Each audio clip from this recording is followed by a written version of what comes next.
I always enjoy really speaking to the press club because I respect, first of all, what you do. You not only hold politicians accountable, but you also inform the citizens of our great state. And I have always been a long-time supporter of you as an industry, and we want to continue to be that way. Now, that doesn't mean that we always agree. A lot of you sometimes write things and say things that I don't agree with, but the reality is it is a process, and it is one that allows all of us to really bring our game to a higher level. And that's what I want to talk a little bit about with you today is Georgia and Georgia's future. I am obviously extremely bullish on our state because we have so many phenomenal assets here. Not only the human capital, but the phenomenal assets in the Fortune 500 companies, the great port that we have in Savannah, the fastest growing port in the nation, the busiest airport, the institutions like Georgia Tech and Emory and so many others that really fuel this economy and make us a very special place, a place that we call the capital of the South. But one of the things that I want to challenge all of us today is to think about what the future is going to look like. And when I say that, I want to frame it in the context of something that I think Singapore did. Singapore is an interesting case study because they really don't have natural resources. And they were trying to determine what kind of economy they were going to build. One of the things that they looked at was education. And I posed this question: building an economy around education versus building an educational system around an economy. One requires a proactive stance, the other one is reactive. And I will submit to you that the future in Singapore was bright because they abandoned a one-size-fits-all educational system where the dropout rates were astronomical. And they began to really focus on investing in their kids, giving them pathways that led them to success that would build an economy for Singapore. And as a result of that, not only did they change their economy, but they began leading the world as it pertains to math and science. And we know now of their success. Georgia has taken some of the same types of bold initiatives, like the port in Savannah. We remember back in a day when it was a very sleepy port, but it took a guy by the name of Governor Zell Miller to make the strategic investments that were necessary for that port to be successful. But what he did is he was even more proactive because he went out and he said, not only are we going to make these investments, not only are we going to deepen the port, but if we go out and we recruit the largest retailers, big box retailers that are where the demand exists and locate them in Savannah, then the ships will have no other place to come but through Savannah. That was a bold initiative on his part.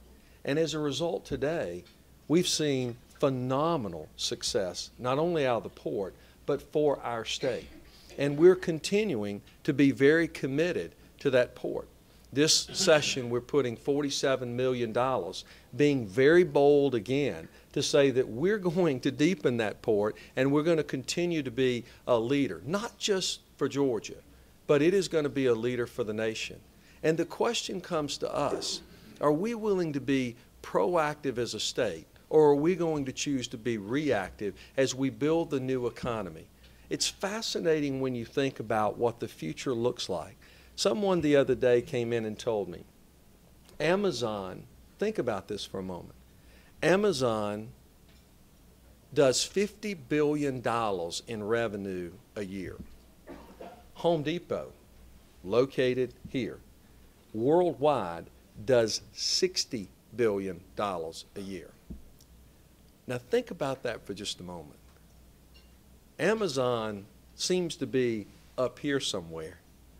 We don't see them, we don't get to touch them, but we get to go on the internet and see them and purchase things from them.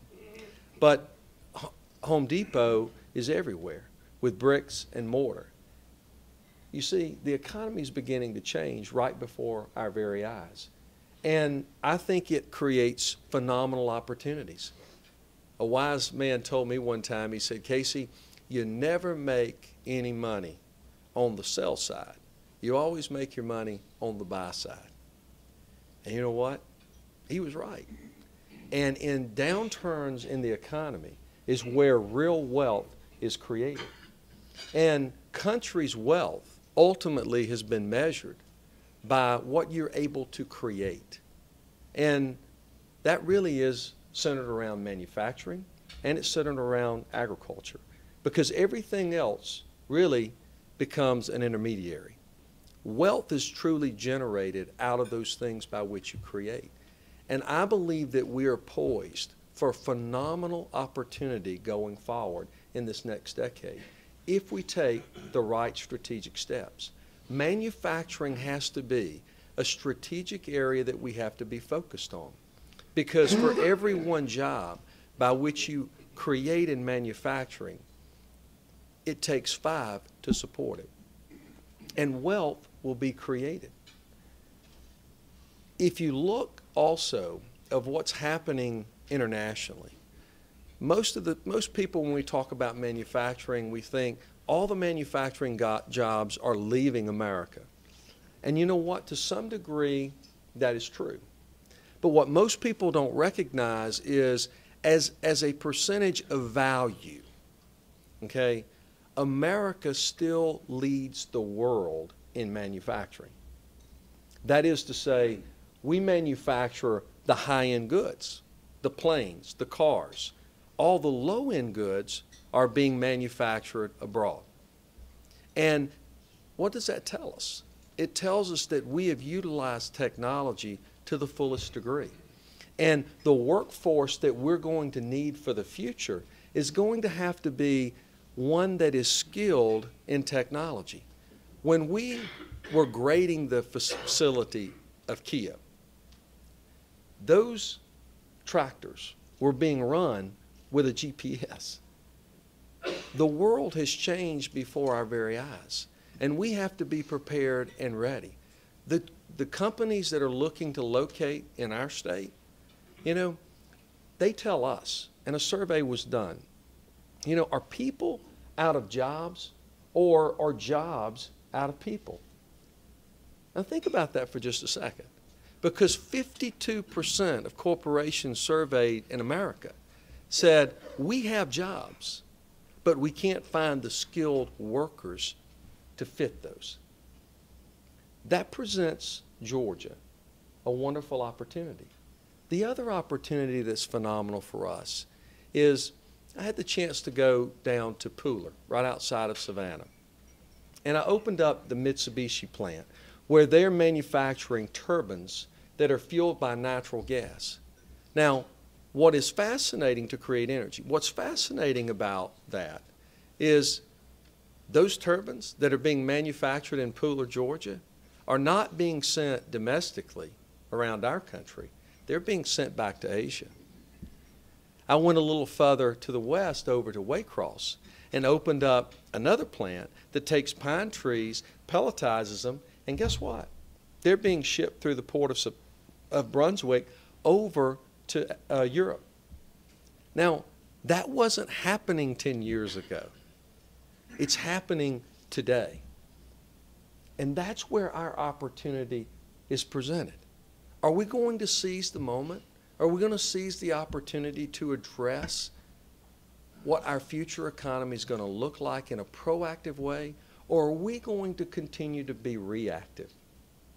I submit to you that we can't afford to be reactive. It's up to us today to lay the foundation that is critical for Georgia's success. And it really is around education. And that's why I've been such a huge proponent and a huge champion and been fighting so hard for education. I believe in public education. I believe in it because public education is the entity that educates the masses. It doesn't get to say this person gets to come, this person doesn't, okay? It has to take all comers. And I believe firmly that if we give tools to local communities through this charter school system that we created that says here's a blank slate, here's a sketch pad, you give me a 5-year strategic plan that tells me how you're going to create an educational system that meets the needs not only of your community, but meets the needs of the individual student. You see, that's really what we're after. I mean, if we get focused with education and abandon the one-size-fits-all and allow creativity and allow innovation and allow the internet, the worldwide learning opportunity to come into our classrooms, think about what we can create. That framework is there.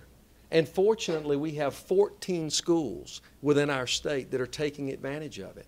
And what they're doing is they're seeing innovation, but they're seeing success at the end. The other thing is the college and career academies, where we understand that the #1 reason that kids drop out of school is they don't see the relevance in what they're learning. It goes back to that one-size-fits-all model.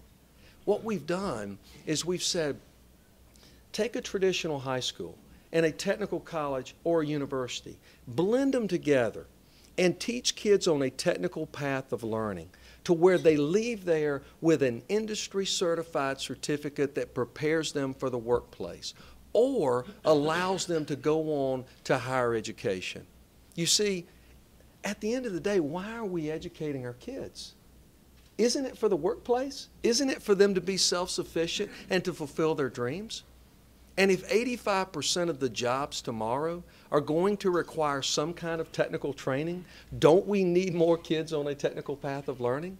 Absolutely. And as a result of this initiative that we have fostered, we now have 28 college and career academies within our state with a goal of saying by 2020, we want every child in this state to have access to a college and career academy. That's the future.